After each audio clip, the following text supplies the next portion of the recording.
The laws of friction. Here we deal largely with the frictional forces that exist between dry solid surface moving across each other at relatively slow speeds. This is a situation we deal with. Friction. Frictional forces are unavoidable in our daily lives. If we were not able to counteract them, they would stop every moving object and bring a halt every rotating shaft. About 20% of the gasoline used in an automobile is needed to counteract friction in the engine and in the drivetrain. On the other hand, if friction were totally absent, we could not get an automobile to go anywhere, and we could not walk or ride a bicycle. If you exert a force F on the blocks attempting to pull it in one direction, say the left, in response, a friction force Fs arises, pointing to the opposite direction, the right in this case, exactly matching the force that you have applied. The force Fs is called the static frictional force. As you increase your applied force, the static frictional force Fs increases also, and the block remains at rest. When applied force reaches a certain value, however, the block breaks away from its intimate contact with the table at top and accelerates leftwards.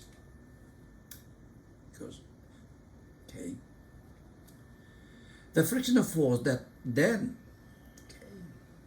is called the kinetic frictional force, Fk. You want to keep it uniform, it's just very small, keep it equal to 0, okay? Now, let's say the magnitude of the frictional force. This is time, okay? Now, when you apply the force, larger and larger, the relevant frictional force gets balanced with you until you reach some maximum value of F statics, okay? And the body break out. It moves instantly. The friction force, kinetic friction force, gets constant and smaller than the maximum one.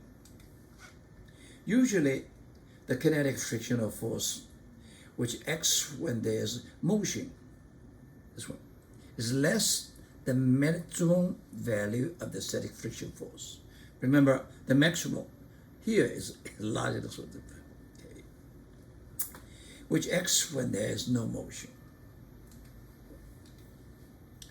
Basically, the frictional force is a force acting between the surface atoms of one body and those of another. When two surfaces are placed together, only high points touch each other. The actually microscopic area of contact is much less than the apparent macroscopic contact area, perhaps by a factor of 10,000. Nonetheless, many contact points co-wear together. These wears produce static friction when an applied force attempts to slide the surface. When the surfaces are pulled across each other, there's first a tearing of wedges to break away, and then a continued tearing apart and a reforming of wedges as additional chance contacts are made. The kinetic friction force Fk is the vector sum of the forces at those many chance contacts.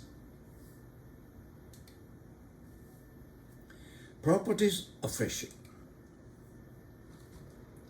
Experiments shows that when a dry and unlubricated body is pressed against a surface in the same condition, and and apply force F attempts to slide the body along the surface, the resulting frictional force has three properties.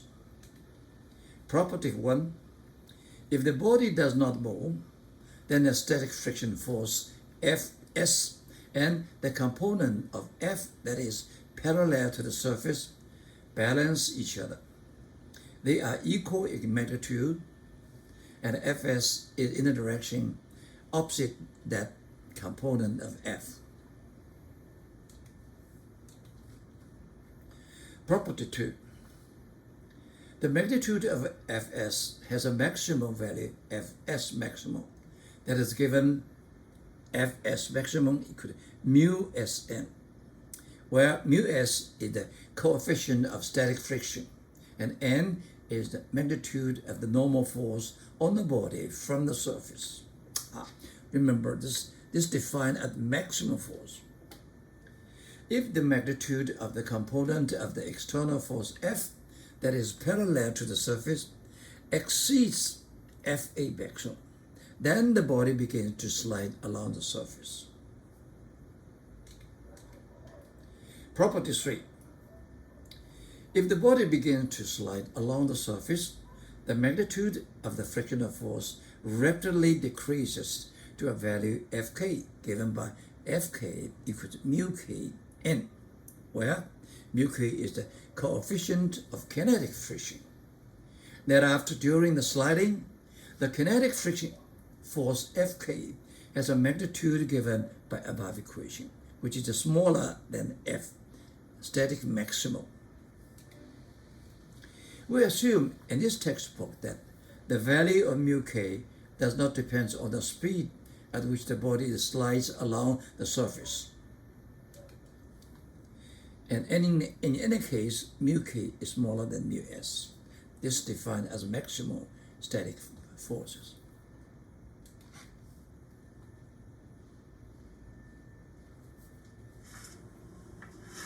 Did you ever wonder why objects slow down and then stop after they're given a push? This glider stops very quickly after it is sent sliding along the track. But when the glider is floated on a cushion of air, friction is nearly eliminated. Now the moving glider slows down only gradually.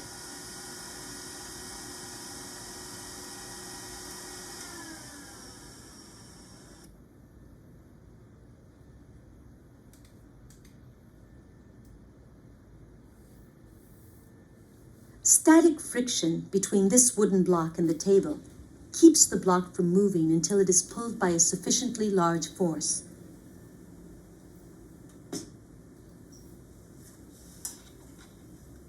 We'll use a spring scale to measure the force required to overcome the force of friction and move the block. In this case, the force is approximately 23 newtons. The force needed to slide the block along the table at a constant speed is less than 23 newtons. The coefficient of kinetic friction is lower than the coefficient of static friction.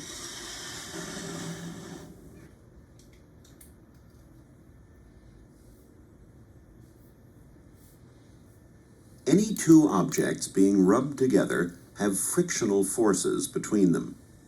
How do those forces depend on the area of contact between the objects?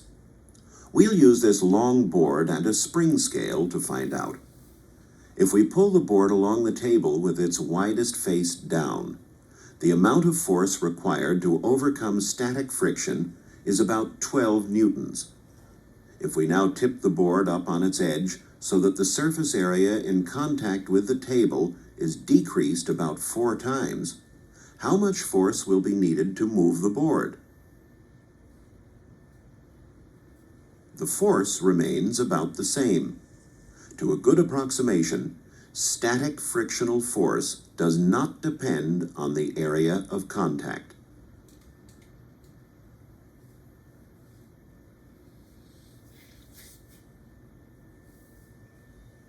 How does the friction between two objects change as the force pushing them together is increased? We'll use this long board, a spring scale, and some weights to find out. If we pull on the board with the spring scale, we will notice that the board always starts to slide at about the same force. This is the maximum value of static friction. If we add enough weight to the board to double the overall weight, how will the required force change?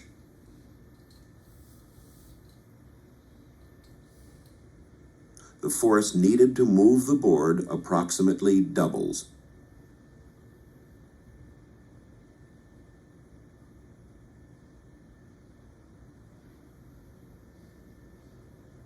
If we now add another weight equal to the weight of the board, tripling the original weight, we see that the force is approximately tripled.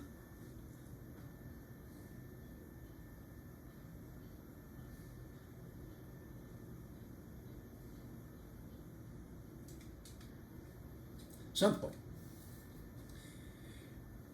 If a car wheels are locked, kept from rolling during emergency braking, the car sliding along the road, the skid marks on the road reveals that cold wetting occurred during the sliding.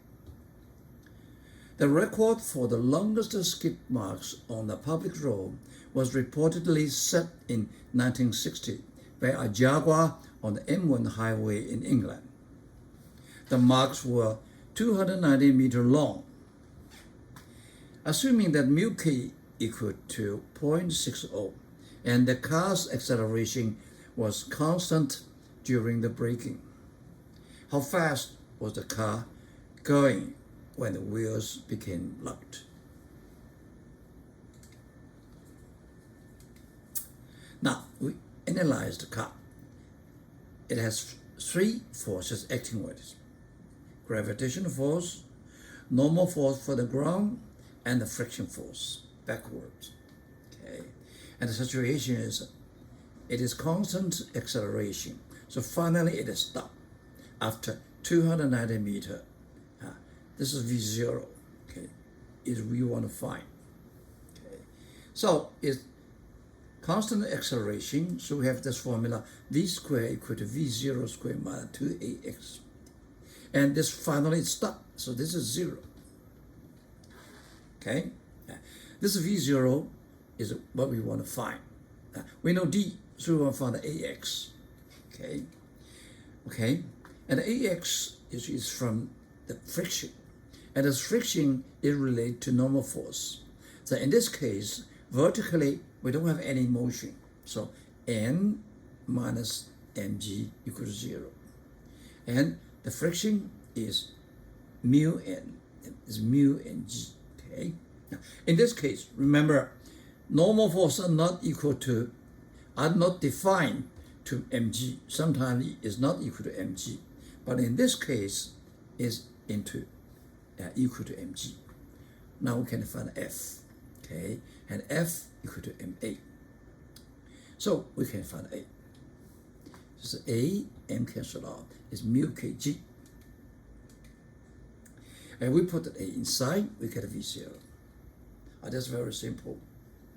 Senior high school calculus. Okay, this is about 58 meters per second, 210 kilometers per hour. Sample. In figure, a woman pulls a load sled of mass m 75 kilograms along a horizontal surface at constant speed. The coefficient of kinetic friction, mu k, between the runners and the snow is 0.10, and the angle phi is 42 degrees. So how many forces acting on this sled? Gravitational force, normal force, friction, and the pulling force. 4, right? So under these forces, the sled is moving at constant velocity. That means no acceleration. That means the sum of these forces equal to 0. Question A. What is the magnitude of the force T on the sled from the rope? We look at the free body diagram of sled. 4 forces acting on it. Okay, gravitational force, normal force, tension, and friction. So we see horizontally, T cosine phi minus friction equal to max is 0 because it moves at constant velocity. Ax equal to 0. Vertically, see T sine phi plus n minus mg equal to 0 because no motion along this direction at all. Then we see we have T, Fk, and 3 unknown. 2 equations is not enough. We need one more equation. That's a relationship Fk equal to nu n. Remember, you look at this one. This is from this equation, n is not equal to mg because we have T there. So remember, this is definition. Okay, definition is not equal to mg. Okay. Now, this equation we can solve 3 unknown. That's physics. I'm done. The leftover is junior high school algebraic. Okay, look at the T. We can calculate everything. Okay. The upward pull on slab reduces the normal force to 92% of the weight, 360. Question B. If the woman increases her pull on the ropes so that a T is greater than 91 Newton, is the magnitude Fk on the frictional force greater than, less than, or the same as in question A? Now we see, by definition, the friction force equal to mu normal force. And the new normal force in this case is not equal to mg, equal to mg minus T sine phi. If T increase, N decrease, F decrease. So conclusions, T greater, the friction force Fk less. Sample. Figure shows a coin of mass m at rest on book that has been tilted at angle theta with the horizontal. By experimenting, we find that when theta is increased to 13 degrees, the coil is on the verge of sliding down the book, which means that even a slight increase beyond 13 degrees produces a sliding of coil. Let's analyze the force acting on the coil. This is a gravitational force downward, friction along the slide, and normal force perpendicular to surface. Okay. The coin is at balance, is on the verge of sliding down. What is the coefficient of static friction mu s between the coin and the book? We know the friction force equal to nu s n. You want to find this one? We have to find this and find this, right? Now we look at the 4D diagram on the coin. It has gravitational force downward,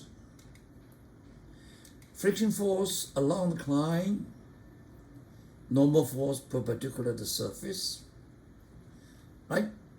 So under these 3 equations, it's in equilibrium. So sigma f equal to fg, fs, n equal to 0. This is a vector equation, so we take it, divide it into x direction and y direction. This is a reference matrix. This is orange, x up, y is up. Okay. So fg, fx is friction minus mg sine phi equals 0.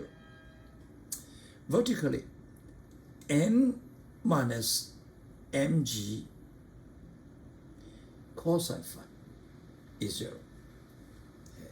And from this equation, I get fs equal to fg sine theta, n equal to fg cosine theta.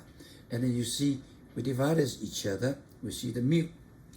Mu is F S over N.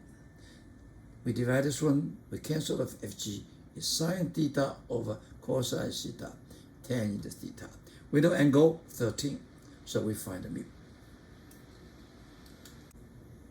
This incline has 4 different surface materials: rubber, wood, sandpaper, and Teflon. Identical brass blocks are placed on the 4 surfaces. Now the board will be tilted until each of the blocks starts to slide down. As the board is tilted, the blocks begin to slide in a definite order.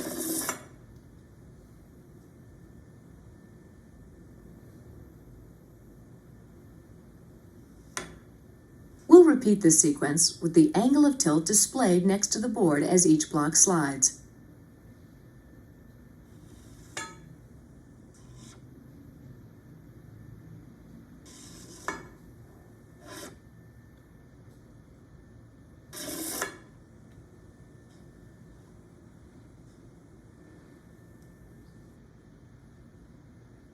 Here are the angles at which each of the blocks started to slide on the various surfaces.